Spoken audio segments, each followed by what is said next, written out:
situation in the earthquake area around Kaikoura hasn't gone away? Absolutely not, it hasn't, and it's going to be there for a very long time. A lot of the issues for the rural people, of course, is around land. I mean, you've got the issues with housing, and that's taking its time. We've got people who are going to be in temporary housing for many, many months yet. They're going to be in the winter in caravans and tents and so on because their houses are too damaged to live in. We've got people who are having their homes red stickered. The house is okay, but the land's unstable. So there's a lot of uncertainty around housing. But for the farmers, there's a lot of uncertainty around the land itself. There's been a lot of land damage, landslips, cracks in the surface, huge earthworks needed, and a lot of uncertainty about how that land is going to respond once winter arrives and you've got the rains and the ice. That has a lot of impact. So we're going to see more slips, a lot of uncertainty and stress and pressure for people just in trying to work out where they're going. I guess even to the point where they've got stock that they haven't been able to reach. Absolutely, there's certainly stock in the high country that they haven't been able to reach yet. A lot of those tracks and paths were damaged and are needing to be rebuilt. So the true nature of what's happened to a lot of those stock won't be known till probably the end of March, when they would traditionally come down the mountain for shearing. So, farmers are a little uncertain about the nature of what they're going to find when they get up there. If anything. If anything. Certainly we would expect that with some of the landslips that there have been stock losses, but as I say, at this stage, a lot of those farmers don't know. Interesting that coverage of the three cattle on an island. Yes. And I was saying to people, but they weren't the only ones in the paddock. Absolutely, there would be very few paddocks with only 3 cows in it, so we can only assume that there would have been other cows lost in the landslide around that little island. So it's devastating for farmers who, have been on the back of, 2 years of very intense drought and the impact that's had on their farm, and now they've got land damage, so their ability to remediate the land and re-sow pasture and have stock in those paddocks again is hugely hampered. So there's a lot of stress on farmers at the moment. Right, let's cut straight to the chase. The police in some areas are taking guns off farmers for their own safety. Yeah, they have done that, and I guess that comes from people who've noticed an issue with a farmer and been concerned for their well-being, and the police have done what they think is right, and good on them for doing it. You've got to keep people safe and look out for your neighbours, and also look after your own well-being and ask for help when you need it. Of course, one of the issues being a rural area is access to services. Very difficult. If we look at the likes of Seddon, for example, they don't even have a GP there. So how, everyone says, your first port of call when you need help is see your GP. Well, who are those people going to see? The PHO have been outstanding in that they have put in place a regular GP clinic in Seddon so people can get help. But of course, if you need ongoing counselling and support, where do you get that from? In the rural areas, it's not so accessible. So it's been very, very difficult for a lot of people to find support when they need it. The families of somebody who has had their guns confiscated have still got, if a guy or a person is focused on committing suicide, they'll find a way. And I think that's true. You take one mechanism away, they'll find something else if they're really determined. So it's really very, very important that people are looking out for family members, they're watching their friends and neighbours, because often a person gets to that point they won't seek help themselves. It comes from a referral from someone else. Someone else will make the call to the GP or the police or Rural Support Trust or someone else to get help for their neighbour. And I've been talking to Rural Support Trust people, and they're saying, they're virtually going on a door-to-door knock around the area, and they're finding people who are saying, oh, look, I'm fine, but Joe down the road needs help. And when they get down the road to see Joe, says, oh, I'm really concerned about Bill that you've just been to. So they're looking out for each other, but not themselves. Yeah. And it's so important that they make those calls and they look out for each other. And it's simple things like changes in behaviour, or changes in attitude or approach to things. If someone's behaving in a way that you wouldn't normally expect, then do something about it. And it might be just simply go and have a cuppa with them and a bit of a yarn and take that pressure off them, but do something for them. Personal experience, Kerry, and I know from personal experience that you don't talk about it and you hide it, and you go inside yourself. Absolutely. Somebody says, come and have a cup of tea. No, I'm busy. There's nothing wrong with me, yeah.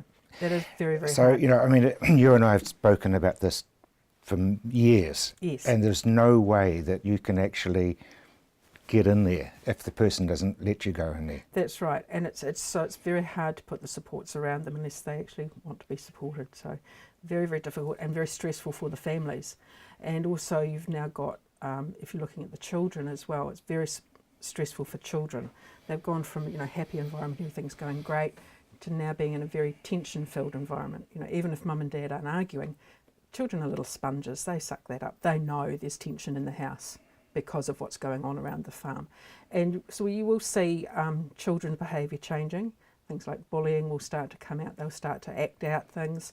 Their achievement at school will change. They'll either become total overachievers trying to prove that they're perfect and everything's cool, or they'll go the other way and a child that was performing well suddenly becomes disorganised, doesn't achieve well, the homework's not getting done. And so you see a lot of change in the children as well. So it's really important that we support children too.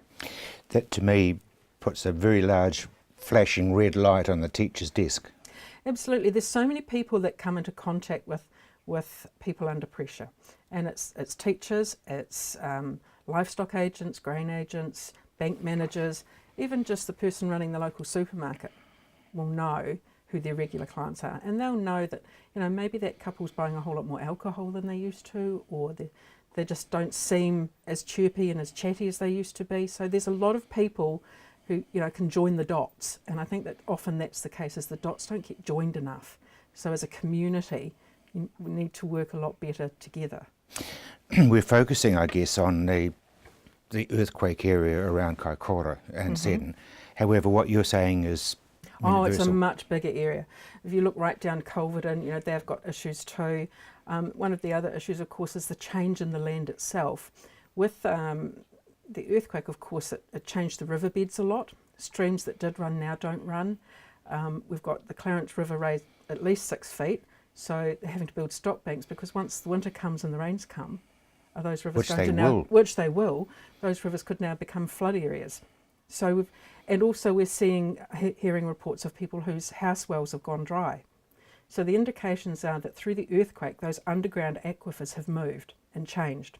So the access to water is changing, which will have an impact not just on house wells, but potentially on irrigation for pasture as well. And a lot of that won't be seen yet. So there's still a lot of pressure coming in the months ahead. And throughout the country, I mean, there's too much rain on one side and not enough on the other side. I know, it's just bizarre, you know, overall there's kind of enough, but it's never in the right place at the right time. And then you have issues like this that blow the whole thing out of the water, and we have no idea what's going on.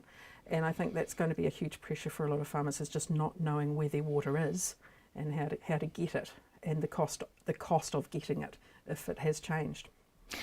Costs. I mean, that's the financial burden on farmers everywhere.